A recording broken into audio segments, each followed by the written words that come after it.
Selanjutnya kita akan mendengarkan materi otonomi daerah berbasis kebinekaan dari Profesor Dr. Syarif Hidayat MA PhD. Profesor Syarif Hidayat ini adalah seorang akademisi, peneliti senior dan pakar di bidang politik serta pemerintahan daerah. Selain mengajar sebagai dosen di Universitas Nasional, beliau juga dikenal melalui berbagai peran penting di beberapa institusi, termasuk peneliti senior di LIPI, BRIN, dan kemudian fellow di CTSS Center for Transdisciplinary and Sustainability Sciences, dan juga anggota IP. Kami persilakan Profesor. Baik, terima kasih. Bismillahirrahmanirrahim. Assalamualaikum warahmatullahi wabarakatuh. Salam sejahtera buat kita semua.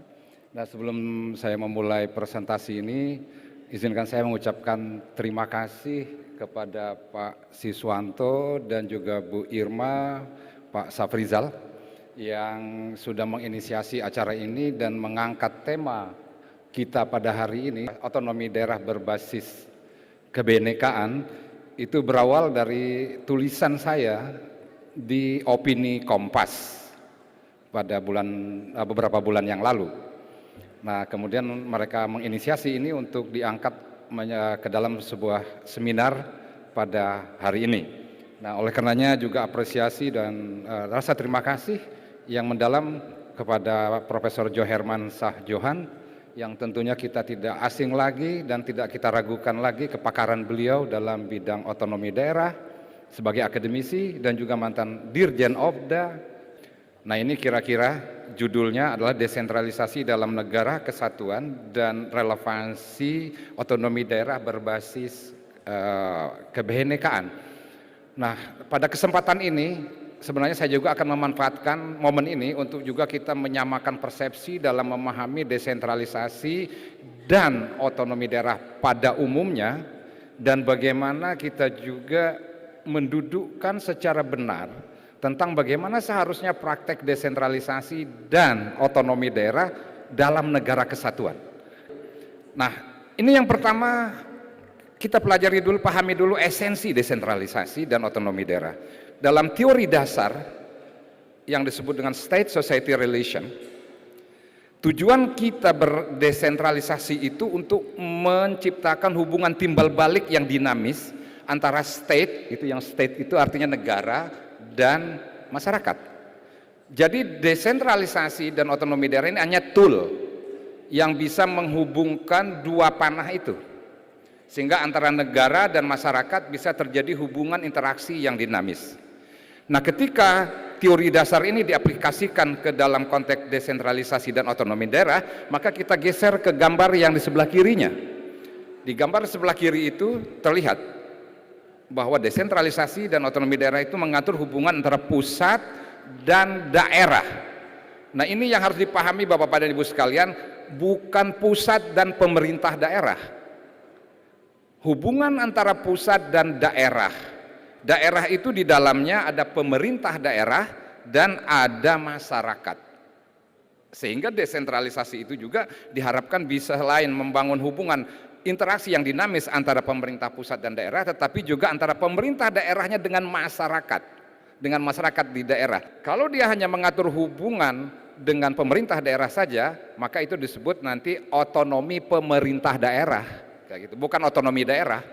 Berikutnya, bagaimana konsep desentralisasi dalam negara kesatuan?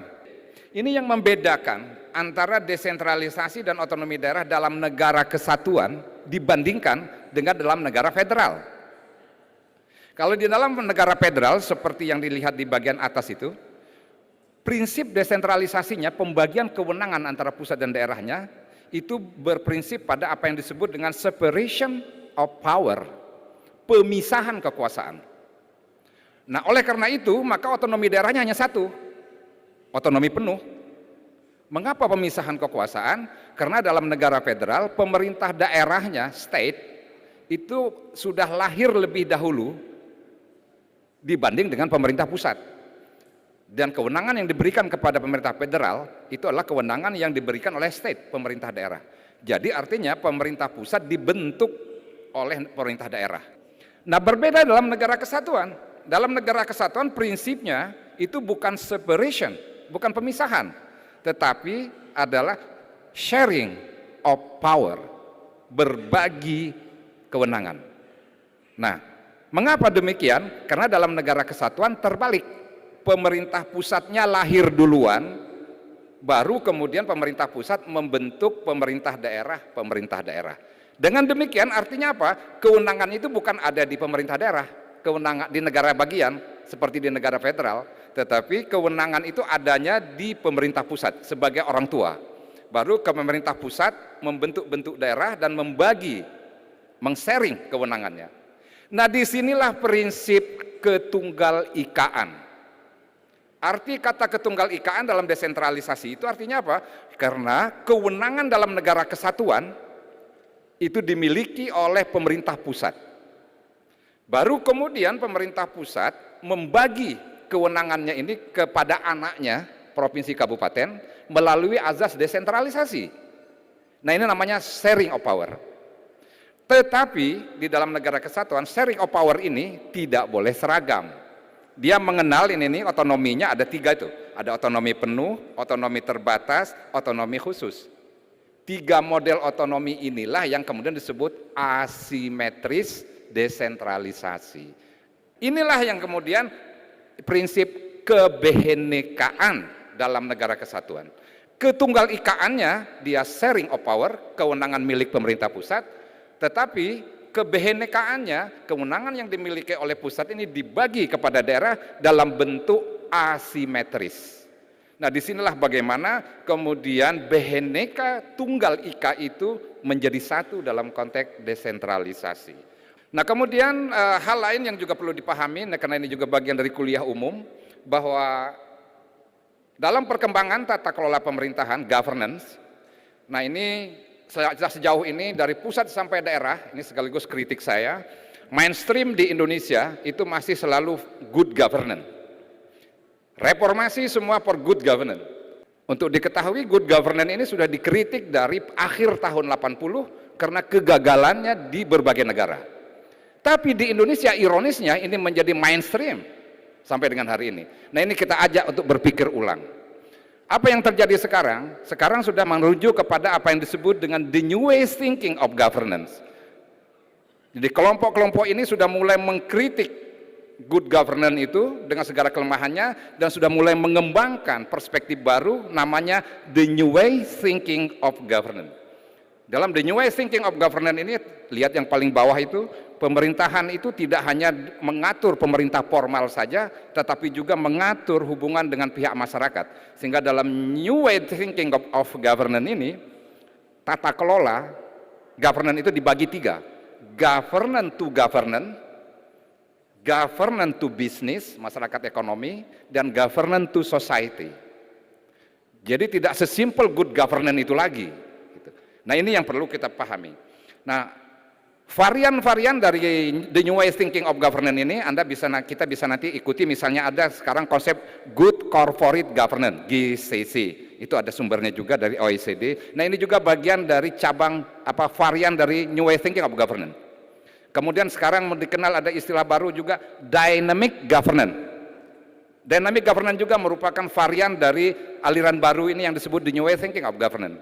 Kemudian yang paling akhir kita kenal juga ada istilah agile governance. Ini juga merupakan bagian varian dari perspektif new way thinking of governance. Dalam mengikuti tradisi the new way thinking of governance ini, saya juga ikut cawe-cawe mulai dari tahun 2004 sebenarnya studi ini saya lakukan dan mengembangkan apa yang disebut dengan konsep proper governance.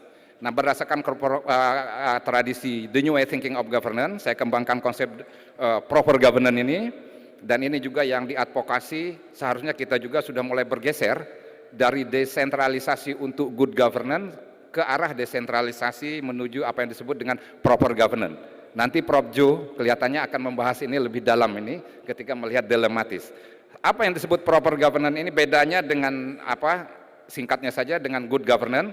Kalau di good governance itu tekanannya hanya pada developmental dan demokratik dan menggunakan parameternya one fit for all. Dia menggunakan sejumlah parameter, ada 11 parameter akuntabilitas, transparansi dan lain sebagainya, dan berlaku untuk semua negara Nah, kalau yang proper governance ini dia menggunakan 4 prinsip, tidak hanya menekankan pembangunan dan demokratik itu seperti good governance, tetapi tambah 2 lagi. Itu ada yang ketiganya itu socially inclusive. Harus secara sosial inklusif governance itu, dan yang paling penting dalam konteks desentralisasi yang keempat ini, local content. Jadi tata kelola juga harus tidak boleh mengabaikan konten lokal atau kearifan lokal. Oleh karenanya proper governance ini menerapkan parameter indikator tidak seperti good governance yang one fit for all, semua sama untuk semua provinsi misalnya, tapi dia tidak boleh sama. Kenapa? Karena lokal konteksnya akan berbeda satu dengan lain, yang variabel yang keempat tadi. Nah, sekarang kita masuk ke konteks desentralisasi di Indonesia. Lanjut, apa permasalahan tentang desentralisasi dan otonomi daerah di Indonesia? Saya menulis ada sedikitnya 6. 1. Ambivalensi orientasi konsep desentralisasi. Dari awal kemerdekaan, kalau kita baca sejarah perjalanan desentralisasi di Indonesia ini, selalu diwarnai oleh konflik, ambivalensi antara kepentingan ideologis, kita perlu desentralisasi, dengan konflik dengan kepentingan teknis. Bagaimana menciptakan pemerintahan yang efisien, yang efektif, kontrol yang ketat, sehingga akhirnya apa? Desentralisasi tidak bisa berkembang secara sehat. Yang kedua, ini. Kalau kita ikuti perjalanan desentralisasi di Indonesia, permasalahan kedua yang kita hadapi itu belum teraktualisasinya secara utuh prinsip desentralisasi dalam negara kesatuan. Kita mengklaim NKRI harga final, tetapi praktek desentralisasi dan otonomi daerah kita jujur belum didudukkan dan diimplementasikan secara benar dan utuh sesuai dengan prinsip-prinsip negara kesatuan. Sebagaimana saya sudah jelaskan tadi, ya harusnya asimetris desentralisasi, sharing of power. Nah, apa yang terjadi sekarang? Kita cenderung apa yang disebut dengan desentralisasi simetris. Seharusnya menurut prinsip negara kesatuan, desentralisasi dan otonomi daerah itu asimetris. Yang ketiga, itu adalah belum teraktualisasinya semboyan Bhinneka Tunggal Ika. Kalau tadi asimetris dan simetris, nah sekarang belum terrealisasinya spirit Bhinneka Tunggal Ika dalam penyelenggaraan desentralisasi dan otonomi daerah kita. Nah, ini problem ketiga. Apa yang terjadi? Seharusnya dalam negara kesatuan antara Tunggal Ika dan Bhinneka itu bisa kawin sama-sama gitu. Yang terjadi di Indonesia cenderung menekankan ketunggal ikaannya, sementara kebhinnekaannya, yaitu karakteristik daerah tadi, cenderung belum mendapat porsi yang seimbang. Nah, yang keempat, cenderung desentralisasi dan otonomi daerahnya bersifat state center. State center itu apa? Hanya ngatur relasi antara pemerintah pusat dan daerah saja. Padahal nanti aktor yang melaksanakan desentralisasi dan otonomi daerah itu tidak hanya pemerintah pusat dan daerah, tapi juga melibatkan masyarakat sipil dan masyarakat ekonomi. Nah, sementara dua aktor yang disebut terakhir tadi, masyarakat daerah, masyarakat sipil, dan masyarakat ekonomi, itu hampir luput, tidak diatur perannya di dalam undang-undang pemerintah daerah. Lanjut, yang kelima. Nah, yang kelima ini, kebijakan desentralisasi dan otonomi daerah ini di Indonesia cenderung bersifat pragmatis, parsialistik, dan lebih berorientasi kepada kepentingan kuasa, bukan kepentingan bangsa. Agak keras saya mengatakan ini. Pragmatik, parsialistik, mengapa? Dia hanya memikirkan kepentingan 5 tahun pertama atau 5 tahun kedua dalam jabatan. Padahal seharusnya desentralisasi punya plan jangka pendek, menengah, dan panjang. Nah, itulah yang kemudian kita katakan desentralisasi dan otonomi daerah untuk kepentingan bangsa. Terakhir, yang keenam, persoalan yang kita hadapi yaitu belum terciptanya sinergi antara rezim desentralisasi dan rezim pilkada. Rezim desentralisasi diatur dengan undang-undang pemerintah daerah, yang terakhir adalah Undang-Undang 23 tahun 2014. Rezim pilkada diatur dengan undang-undang pemilu. Kedua-duanya ini jalan sendiri, kadang-kadang beradu punggung. Padahal seharusnya terjadi sinergi antara desentralisasi dan pemilu. Pemilu itu dalam konteks desentralisasi merupakan tool, alat untuk kaderisasi, partisipasi politik dalam teori desentralisasi. Nah, oleh karenanya kedua-duanya itu harus kawin. Nah, makanya di Amerika Serikat kebanyakan presiden itu sudah pernah jadi gubernur dulu. Setelah jadi gubernur dilatih di provinsi, baru dia dicalonkan oleh partainya menjadi presiden. Teruji dulu. Nah, itu bagian hubungan antara pilkada dan pemilu dan desentralisasi. Nah, lantas apa rekomendasinya? Lanjut cepat saja. Pertama, itu aktualisasi konsep desentralisasi dalam negara kesatuan. Dan praktek desentralisasi dan otonomi daerahnya antara lain harus bersifat asimetris, tidak lagi simetris. Yang kedua, lanjut Mas. Rekomendasinya adalah reformasi konsep tata kelola desentralisasi, ya, dari decentralization for good governance menuju decentralization for proper governance seperti yang saya sudah ulas dalam ulasan teori tadi. Berikutnya yaitu kita restorasi konsep otonomi daerah dari otonomi Pemda menjadi otonomi pemerintah dan masyarakat daerah. Di selama ini cenderung otonomi kita tanpa sadar sebenarnya otonomi pemerintah daerah gitu. Yang seharusnya bukan begitu, ya otonomi daerah dalam arti ekonomi pemerintah daerah dan masyarakatnya. Yang keempat yaitu menciptakan sinergi antara rezim desentralisasi dan pilkada. Nah, sebagaimana saya sudah jelaskan tadi. Dan lanjut yang kelima, yang terakhir, yaitu rekonstruksi pendekatan kebijakan kita yang tadinya bersifat pragmatis, parsialistik, jadi sekarang harus lebih bersifat holistik terkait satu dengan lainnya. Desentralisasi tidak bisa berdiri diselesaikan dengan undang-undang pemerintahan daerah saja, tetapi desentralisasi harus holistik terkait tidak konflik dengan undang-undang pemilu, dengan undang-undang investasi dan undang-undang lainnya. Nah, itu yang disebut holistik gitu.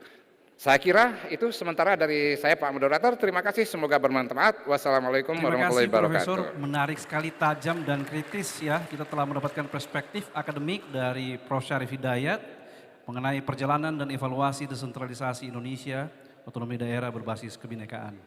Terima kasih. Selanjutnya kita berikan kesempatan kepada Profesor Dr. Jo Hermansyah. Profesor Jo, ya, itu adalah nama panggilan beliau, adalah seorang akademisi, birokrat senior dan pakar otonomi daerah di Indonesia yang dikenal luas sebagai Guru Besar Ilmu Pemerintahan Institut Pemerintahan Dalam Negeri dan mantan Direktur Jenderal Otonomi Daerah Kementerian Dalam Negeri Dirjen Otda tahun 2010-2014. Kami persilakan Profesor Jo akan membahas dilema desentralisasi dan sentralisasi pada praktik otonomi daerah. Ya, terima kasih Mas Medi, Mas Siswanto yang saya hormati, Prof. Syarif, Mas Budiman, Pak Amit di sana ya, belum pindah ke depan ya. Yang saya hormati para audiens kita, ini ada Prof. Yudi, ya Excellency Ambassador. Nah, tadi Prof. Syarif sudah panjang lebar mengumumkan konsep-konsep dan teori-teori yang sangat penting. Nah, saya diminta untuk membahas, bisa slide ya, membahas soal lapangan nih, agak lapangan ya. Jadi lebih banyak konsep-konsep praktek lah gitu. Judulnya Dilema Desentralisasi dan Sentralisasi pada Praktik Otonomi Daerah. Ini teman-teman sekalian, Bapak Ibu, ya sebetulnya kalau bicara dilema itu mau bisa kita bicarakan secara sederhana gini ya. Seperti ibaratnya memakan buah si malakama. Dimakan bapak mati, tidak dimakan ibu mati. Kita kasih desentralisasi, kita kasih juga tidak kasih, dan lalu sentralisasi yang kuat, maka dua-duanya dilematis. Ya, desentralisasi berlebihan itu akan menyebabkan terjadinya defisiensi, itu konsep teoritiknya. Nah, satu lagi dilemanya adalah kalau pusat itu melakukan sentralisasi. Nah, tadi sudah dikeluhkan oleh anggota dewan, ditarikin kewenangan-kewenangan ya dari Sula ya, Pak Dewan ya, ditarik ke pusat. Kemudian ada lagi program-program nasional baru tadi yang juga kemudian cenderung sentralisasi. Itu dilemanya adalah organisasinya besar dan panjang, ongkosnya mahal. Dan tidak menyentuh kebutuhan-kebutuhan yang real di publik atau di masyarakat lokal kita. Padahal tadi Prof. Syarif menyinggung bahwa otonomi daerah itu harus menguatkan empowering civil society, private sector dan sebagainya. Itu nggak kena itu. Sebab kalau sentralisasi itu pasti maunya pusat, maunya Jakarta. Nah ini juga dilema. Indonesia besar dan luas ini mana mungkin kita kelola secara terpusat. Dan kita sudah gagal 25 tahun Orde Baru, Undang-Undang Pemda 574 namanya, itu sentralistik, militeristik juga ya kan. Nah itu gagal toh, hasilnya apa? Reformasi kan? Nah itu, mau reformasi lagi ya kan? Dilema-dilema itu di orang kampung saya nih, saya orang Minang ya, itu ada cara penyelesaiannya yang cantik. Nah ini yang kita sebut dengan, saya mempropos ini Prof, namanya konsep teoritik ya, genggam-genggam anak ayam. Nah ini yang kita-kita ini dulu mungkin waktu kecil pernah menggenggam anak ayam ya. Nah teori genggam anak ayam itu begini, genggam anak ayam itu jangan kita genggam terlalu kencang, keras, kecekik dia, mati dia anak ayam itu. Nah itu namanya sentralisasi. Tapi kalau anak ayam itu kita longgarkan genggamannya, lepas dia, loncat dia. Itu namanya desentralisasi kebablasan yang kita sebut dengan defisiensi. Oleh karena itu kita cari yang pola mana yang bisa membuat dia aman, sentralisasi oke, desentralisasi oke. Nah ini yang saya sebut dengan istilah mengutip Prof. Syarif tadi, yaitu proper local governance. Harus pemerintahan yang proper. Mana yang pas di daerah, mana yang pas di pusat, itu yang diatur di dalam undang-undang. Termasuk pelibatan masyarakat, ya supaya jangan namanya otonomi pemerintah, tapi ini otonomi daerah yang ada masyarakat dan ada pemerintahnya di situ. Bapak Ibu sekalian, nah itu sebetulnya dilema-dilema. Maka kalau kita mau cari perbaikannya, konsep yang proper governance itu sebetulnya bisa kita lihat slide berikutnya. Nah ini dia. Jadi Bapak Ibu sekalian, tadi ada Menteri kita Pak Fadlizon, yang harus dipahami juga desentralisasi itu sebetulnya tiga seperti yang dikenal sekarang. Misalnya hanya paham desentralisasi politik, pilkada tadi, desentralisasi administrasi, soal kewenangan-kewenangan, desentralisasi fiskal yang menyangkut pembiayaan keuangan atau pembagian perimbangan, tapi ada yang namanya desentralisasi ekonomi, ada yang satu lagi namanya desentralisasi budaya. Ini kita belum cukup perannya, belum kita atur dengan baik di dalam regulasi. Yang kencang itu nomor 1, 2, dan 3. Malah desentralisasi fiskal ini terlalu kencang nih, kecekik ini daerah sekarang, ya kan? Yang fiskal. Nah, inilah yang harusnya dicari yang pas, yang cocok, yang proper itu. Lanjut, next, lanjut slide berikutnya. Bagaimana praktik otonomi daerah kita saat ini? Prakteknya itu kalau kita petakan nih, mulai dari jatuhnya Orde Baru, ya, yaitu Undang-Undang Pemda 574 yang sangat sentralistik, militeristik, lalu kemudian jatuhlah di 98 itu pemerintahan dengan bandul sentralistik itu diganti dengan teori Big Bang itu ya, destandarisasi dengan pola yang namanya desentralisasi. Ayun bandul dari kiri, dari ke kanan, dari undang-undang yang mengatur Pemda 574 yang otonominya cuma di atas kertas, yang banyaknya itu adalah sentralisasi dan dekonsentrasi. Maka di undang-undang yang muncul di zaman Orde Baru pertama, Prof. Syarif tadi sudah singgung sedikit ya, Undang-Undang Pemda nomor 22 tahun 99. Undang-Undang Pemda 2299 ini saya ikut membidani ini bersama timnya Pak Prof. Riyad Rashid, itu sangat mempromosikan desentralisasi dan otonomi daerah. Kewenangan-kewenangan itu menjadi kewenangannya daerah kecuali yang kewenangan absolut itu, yaitu pertahanan, keamanan, soal moneter dan fiskal, ya, kemudian soal agama, ya, soal yudisial. Yang lain daerah otonom yang mengendalikan dan yang menjalankannya. Terlalu besar sekali, maka dalam praktek itu menjadi keluhan juga di lapangan karena ada persoalan implementasi oleh aktor-aktor yang ada. Jadi persoalan kesiapan daerah yang menjalankan otonomi daerah secara super luas itu, maka lalu diperbaiki, dikoreksi dengan Undang-Undang Pemda 32 2004. Nah, Undang-Undang Pemda ini mencoba memoderasi sehingga dengan demikian menjurus kepada proper governance. Tapi masih belum cukup. Lalu berikutnya lahirlah Undang-Undang Pemda 23 2014. Undang-Undang Pemda 23 2014 ini juga mencoba mendorong ke titik proper governance yang sudah jalan sampai sekarang hampir 12 tahun, ya.